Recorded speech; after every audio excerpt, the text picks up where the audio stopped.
इंसानियत कितनी चीजों के अंदर और कितनी चीजों का अहाता किए हुए, किसको इंसानियत कहते हैं, थोड़ा सा मैं समझा दूं। लेकिन उससे पहले एक आयत की रोशनी में एक वाकया आपको बता दूं ताकि आप समझ सकें। हजरत अबू तलहा अंसारी रदियल्लाहु मौला तबारक व तआला अन्हु से मुतल्लिक तफसीर में मौजूद है।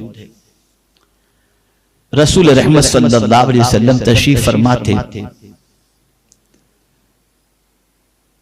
कि कुछ मेहमान आ गए। आका करीम सल्लल्लाहु अलैहि वसल्लम ने अपने एक मेहमान के हवाले से, इसलिए कि उस वक्त उस मेहमान को खाना खिलाने के लिए जाहिरी तौर पर हुजूर के पास कोई चीज ऐसी नहीं थी जिससे उनको खिला सकते थे।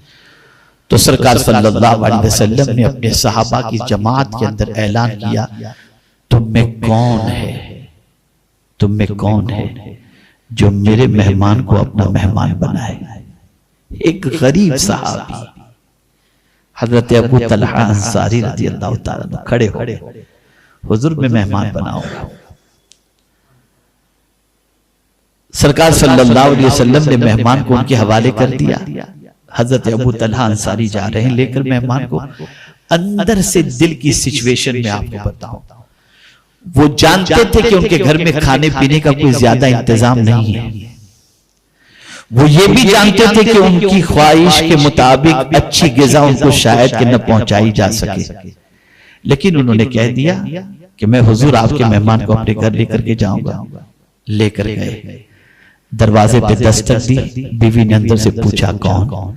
हजरत अबू तलहा अंसारी रज़ियल्लाहु ताला अन्हु ने फरमाया, अपना नाम बताया। और ये सुन्नत है, आप भी जब अपने घर जाएं, डोर बेल बजाएं, अगर अंदर से कोई पूछे कौन, तो मैं कहना ये सुन्नत नहीं है। अपने घर पर भी जब जाओ दरवाजे पे दस्तक दो, अंदर से आपके घर से भी कोई पूछे तो जवाब में अपना नाम अपने घर वालों को भी बताना। ये मुस्तफा जाने रहमत की सुन्नत मुबारक है सल्लल्लाहु अलैहि वसल्लम।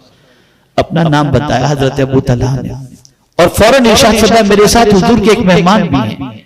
बीवी ने कहा मरहबा मरहबा मरहबा। दरवाजा खोला गया, मेहमान खाने में मेहमान को बिठाया गया। हजरत अबू तलहा अंसारी अपनी बीवी के पास गए और कहा, देखो शरीक हयात, हुजूर ने आज इरशाद फरमाया कि मेरे मेहमान को कौन अपना मेहमान बनाता है। तो मैंने फौरन कहा कि हुजूर मैं मेहमान बनाऊंगा, खाने का है कुछ घर में। बीवी ने कहा, है तो सही, न तुम्हारे लिए है न मेरे लिए है, जो बच्चे हैं ना उन बच्चों जितना खाना मौजूद है। तो कहा फिर अब ये बताओ कि हुजूर के मेहमान को क्या खिलाएंगे। कुर्बान जाइए इंसानियत पैदा करने वाले पैगंबर इंसानियत की अजमत पर कि खवातीन के दिल में भी इंसानियत कैसी पैदा कर दी थी। अल्लाहु अकबर। हजरत अबू तलहा की बीवी ने अर्ज किया कि मेरे पास इसका इलाज मौजूद है। आज मैं बच्चों को थपकियां दे करके पानी पिलाकर सुला दूंगी और बच्चों का खाना हुजूर के मेहमान को खिला दिया जाएगा। हजरत अबू तलहा सुनते खुश होते हैं, लेकिन इरशाद फरमाते हैं कि अरब का दस्तूर है कि मेहमान तन्हा खाना नहीं खाता, मेजबान के साथ खाना खाता है। अगर मैं भी उसके साथ खाना खाया तो वो तो भूखा रह जाएगा। कहा उसका भी इलाज मौजूद है। कहा क्या इलाज? कहा जब आप लोग खाने के लिए बैठेंगे ना, मैं दिया बुझा दूंगी, आप मुंह हिलाते रहना, वो खाते रहेंगे, उनका पेट भर जाएगा, हुजूर के मेहमान की दुआ लग जाएगी। यही हुआ, वो खाना खा चुके। सुबह जब हुजूर की बारगाह में पहुंचे तो आयत करीमा नाजिल हो गई, वयुसिरूना अला अनफुसिहिम वलौ कान बिहिम खसासा। अपनी जरूरत पर किसी की जरूरत को फौकियत देकर कुर्बानी देने वाले जो लोग हैं उनकी शान ये है कि वो कामयाब लोग हैं। वमन युक़शुह नफ्सिही फउलाइका हुमुल मुफ्लिहून। ये इंसानियत हुजूर ने पैदा की थी, ये दर्द इंसानियत आका करीम सल्लल्लाहु अलैहि वसल्लम ने इंसानों के दिलों में पैदा किया। हमारा दिल सख्त हो चुका है, हमारा दिल इतना सख्त हो चुका कि भूखों को भूखा देख करके भी हमें फर्क नहीं पड़ता, बल्कि अल्लाह माफ फरमाए एक्सीडेंट होता है तो वीडियो बनाने में लोग लगे रहते हैं, मरीज को उठाकर हॉस्पिटल पहुंचाने की फिक्र नहीं रहती। इस हद तक ज़मीर हमारा मुर्दा हो चुका है। अब आइए मैं समझाता हूं इंसानियत है क्या। पहली चीज, किसी को तकलीफ में देखकर खुद तकलीफ में गिरफ्तार हो जाना या उसकी तकलीफ को महसूस करना, यह है इंसानियत। ये नहीं कि किसी को गम में देख करके छोड़ो क्या करना है गई। आज अगर आप देखें तो यही चीज आपको मिलेगी। किसी को तकलीफ में देखकर अगर आपके दिल के अंदर दर्द महसूस हो रहा है, तकलीफ महसूस हो रही है और आपका दिल अंदर से रो रहा है, तो आपके अंदर अभी भी इंसानियत जिंदा है, अभी भी इंसानियत जिंदा है। एक बुजुर्ग का कौल मुझे ज़िम्नन इत्तफाकन याद आ रहा है, तो अर्ज करूं, एक बुजुर्ग ने किसी से पूछा कि रूह जिंदा है, इसकी अलामत क्या है? कारी साहब तवज्जो चाहूंगा, बड़ी प्यारी बात। रूह जिंदा है, इसकी अलामत क्या है?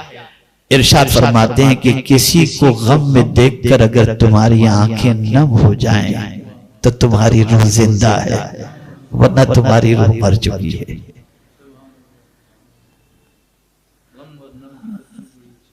सोचिए आप, दर्द किसी को हो, तकलीफ किसी को हो, आपको उस तकलीफ का एहसास हो। अगर ये एहसास जिंदा है तो इंसान है, इंसानियत आपके अंदर मौजूद है। नंबर 2, किसी को तकलीफ पहुंचाने का ख्याल भी दिल में न लाना, ये इंसानियत है। कि मेरी जात से किसी को तकलीफ न पहुंचे, मेरा वजूद किसी के लिए तकलीफ का सबब न बने, और इसीलिए ईमान की शाखों में से यह फरमाया गया, रास्ते से तकलीफ दे चीज को हटा देना, यह भी ईमान की शाखों में से एक शाख है। मोमिन जो होता है वो तकलीफ दे चीजों को हटाता है, तकलीफ का सबब नहीं बनता, तकलीफ का जरिया नहीं बनता। अब ये बहुत तफसीली टॉपिक है। मैं तकलीफ के लिए इशारे किनाए से भी कुरान ने कैसे रोका है कि इससे भी जो तकलीफ होती है ये भी मत करो। मिसाल के तौर पर माँ बाप के सामने इंसान जो कांधे उछालता है, इससे कुरान ने मना किया, इससे माँ बाप को तकलीफ पहुंचती है। किसी के सामने मुंह टेढ़ा करना कुरान ने मना किया है, इससे भी सामने वाले को तकलीफ पहुंचती है। इशारे से मना फरमाया, इससे भी सामने वाले को तकलीफ पहुंचे। अरे यहां तक कि 4 आदमी बैठे हो तो 2 अलग जाकर के बात मत करो, इससे भी इंसान को तकलीफ पहुंचती है। हुजूर ने इससे भी मना फरमाया। तो जिस चीज से इंसान को तकलीफ पहुंचती हो उससे अपने आप को रोकना, यह है इंसानियत, यह है इंसानियत। इसी के साथ अगर अल्लाह ने किसी की खिदमत का मौका अता किया और किसी के दर्द में आप शरीक हुए, जिंदगी पर उसको उसका एहसास न दिलाना और एहसान न जताना, यह है इंसानियत, यह है इंसानियत। और इसी के साथ सब कुछ मिल जाने के बाद, बुलंद बाला मकाम मिल जाने के बाद कुछ न समझना, यह है इंसानियत। कुर्बान जाइए, जिस रसूल का एक कदम फर्श पर और दूसरा कदम अर्श पर था, वो रसूल जब मदीने की गली से गुजरते हैं तो एक ऐसी औरत जिसके बारे में मशहूर था कि उसको पागलपन का दौरा पड़ता है, वो औरत हुजूर का हाथ पकड़ती है और कहती है, मुझसे सुनो, मेरी बात सुनो। हुजूर उसके साथ रास्ते पर बैठ जाते हैं और बैठ करके उसकी बात सुनते हैं। अल्लाह अकबर। मुस्तफा जाने रहमत ने ये नहीं सोचा कि मैं फर्श पे भी हूँ, मैं अर्श पे भी रहने वाला हूँ, अल्लाह का महबूब हूँ, लेकिन उस दुखियारी औरत की बात सुन करके हुजूर ने बता दिया कि इंसानियत किसको कहा जाता है। यह है इंसानियत। इसलिए आज अपने अंदर इंसानियत पैदा करने की जरूरत है। होलिया बदलने से कुछ नहीं होगा, मिजाज बदलो, सोच बदलो, फिक्र बदलो, अपने दिल के अंदर दर्द पैदा करो।